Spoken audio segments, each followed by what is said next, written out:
Hi first graders again. So we're going to be going over something a little different, but we're going to review what we learned in the last video. So on the left side tells hour, and on this side, on the right side, tells minutes. The shorthand tells us what hour it is. The longhand tells us how many minutes have gone by. Awesome.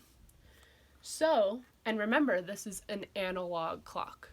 The clocks that just show this, like if it says it's 6:13, that's something you'd see on a phone or on an alarm clock, and that's a digital clock. Awesome. So we're going to be going over how to tell how many minutes has gone by with just two numbers. We're just going to practice the 12 and the 6. And you guys saw that when on the 12, 0 minutes have gone by. Okay? But when it's on the 6, that means 30 minutes has gone by, which is a half an hour. So the hour hand's at the 3, and which is the shorthand, and the longhand, which is the minute hand, is at the 6.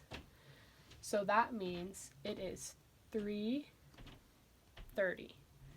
And remember, if you look at this clock again, the longhand is always going to tell you the minutes, and the shorthand is going to tell you the hour. This clock also has another hand.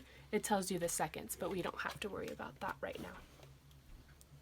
Okay, so just a reminder, when the longhand is on the 12, 0 minutes have gone by, and when the longhand's on the 6, 30 minutes have gone by. So we're going to practice a couple to see what time it is. Okay, so I'm going to put the hour hand here and the minute hand here. And I'm going to erase this. So what time do you think it is? Remember, shorthand is the hour and the long hand is the minute. Which number is the short one pointing at? And which number is the long hand pointing at? Okay, the answer is 10:30.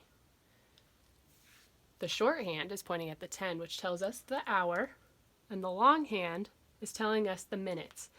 And when it's pointing at the 6, it means 30 minutes have gone by. But when it's pointing at the 12, it's 0. So we're just practicing those two numbers for now. We're going to practice one more. Awesome. So I'm going to move it. Let's do this one. What time do you think it is? Remember, the hour hand is short and the minute hand is long. The answer is 4:30, because the hour hand's pointing at the 4 and the minute hand's pointing at the 6, which means 30 minutes have gone by. Okay, so you can make another clock like this at home with your parents on a piece of paper, or you can use a paper plate, which is super easy. So try to make one of these and practice telling what time it is. Okay, thank you first graders.